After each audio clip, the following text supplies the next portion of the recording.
Hey everybody, this is Tea Geek Eric, and I'm drinking some tea, and I'm gonna do a vlog thing.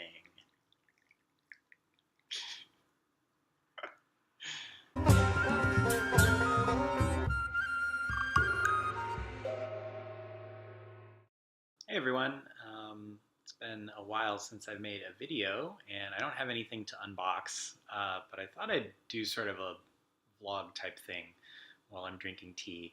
And I might re-record this later, maybe you'll see this version, because I'm getting like a tripod for my iPhone so I can record at a better angle. Right now I'm using my laptop, so I'm pretty fixed as to what angle, so I can't show you me and my tea at the same time because my tea's things are down here and I'm up here. So I might re-record this or maybe not.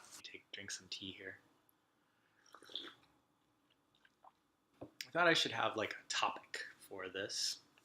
And so I think I'll talk about, so I'm a grad student who studies tea and drinks a lot of tea.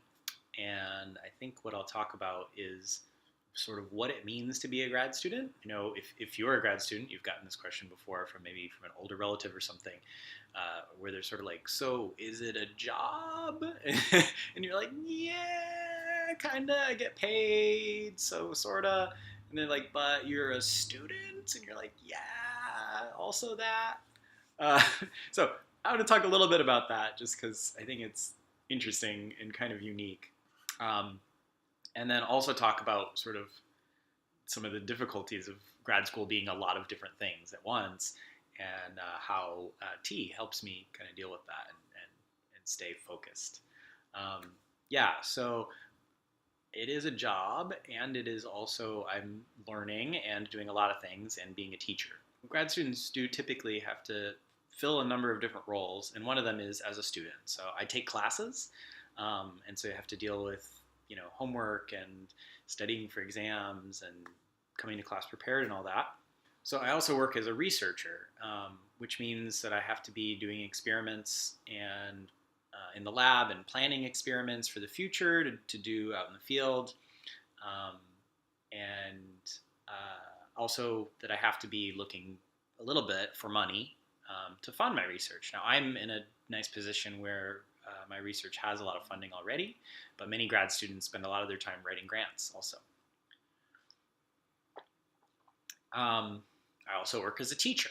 So again, I'm lucky that this semester I don't have to teach. I can get paid through a grant that my advisor has, but most grad students, especially in the sciences, will teach, and that's what they get paid for. That's what you're actually doing as a job, is teaching. So you could potentially be doing all of those things at once, taking classes, studying for exams, doing homework, doing your lab work, doing research, writing grants, and teaching and preparing lessons and grading papers and grading exams.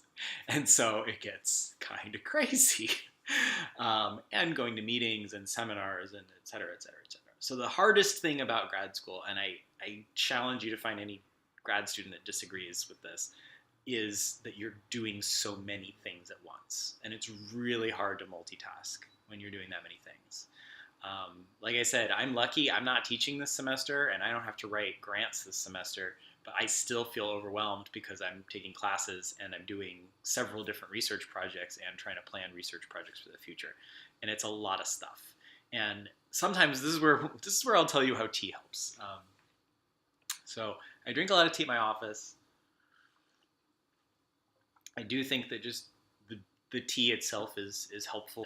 Just the caffeine and the theanine, which are the two major active chemicals in tea, I think help me focus and concentrate. But also sometimes I get to a point where I'm doing nothing. I'm making no progress other than just thinking about all the things I have to do. And I'm sure everybody's experienced that at some point in their lives, and you experience a lot as a grad student. And so it's just like you're frozen, right? You're like, I gotta do this. Oh, I gotta do this. Oh, but I gotta do this first. Which one do I do first? And you can just get stuck in a rut and do nothing.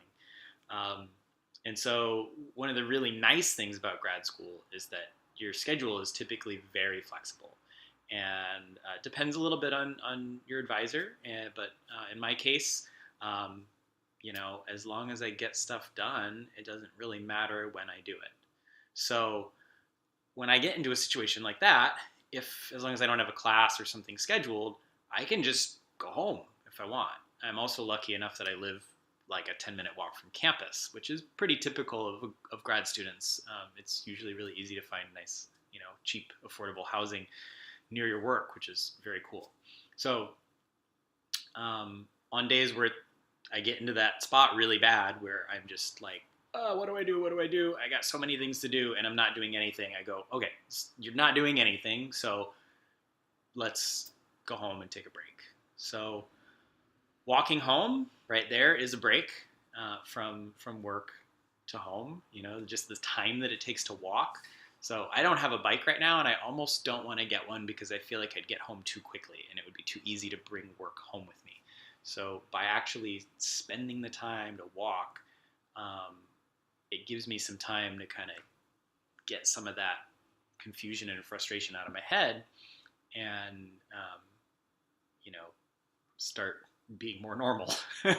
And so drinking tea like I am now is also a way for me to go, okay, I'm going to spend the next few moments listening to music and drinking tea and just really kind of trying to focus on this tea and enjoy it, and not be thinking about all the things I have to do. And it's okay, I can take 20 minutes out of my day. It's not gonna be a problem. I would, spend this time anyways, just getting frustrated about all the stuff I have to do and trying to figure it out. So I might as well just spend it doing something relaxing. And it's really nice to just sit and drink tea as sort of a meditative activity. And I think that's really important. And I think it's really helpful in grad school to have something that you do that is meditative, whether it's exercise or yoga or actual meditation, or something like Gong Fu Cha, something that requires your focus and takes your mind off of all the things you could be doing right now. So I could be doing work right now. I thought about it this morning. I thought I could go into the lab and I could run these experiments. No, it's Saturday, it's Halloween. I'm going to sit and I'm going to drink tea and take some time to relax.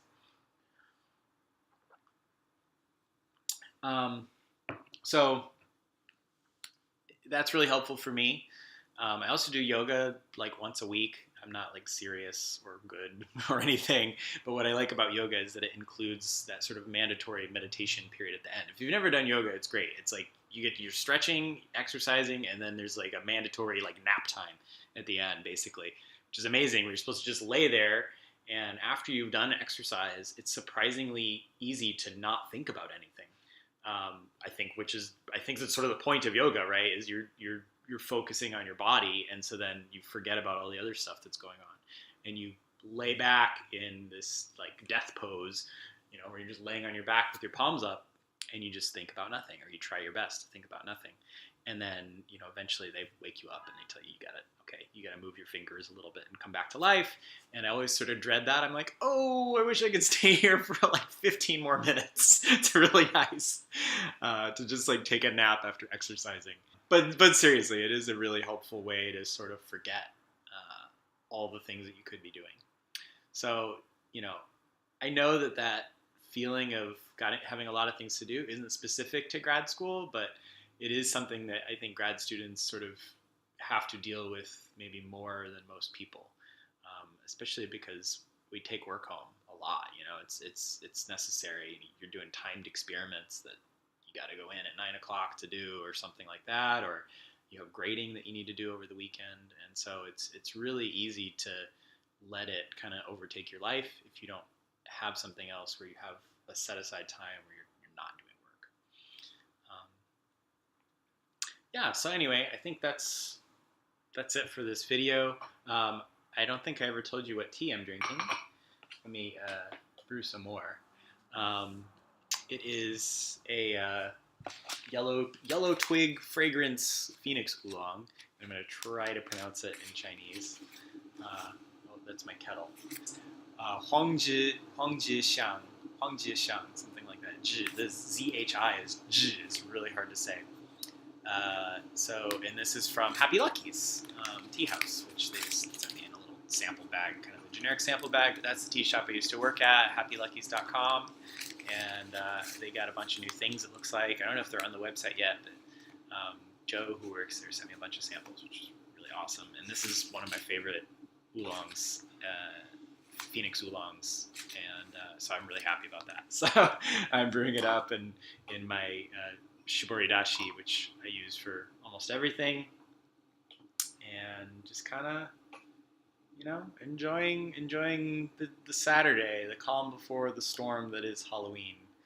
So hope everybody has a happy Halloween, and next time you meet somebody who's a grad student, maybe you'll have a little bit of a better idea of what kinds of stresses they they encounter, and maybe you can tell them about tea drinking and how that might help.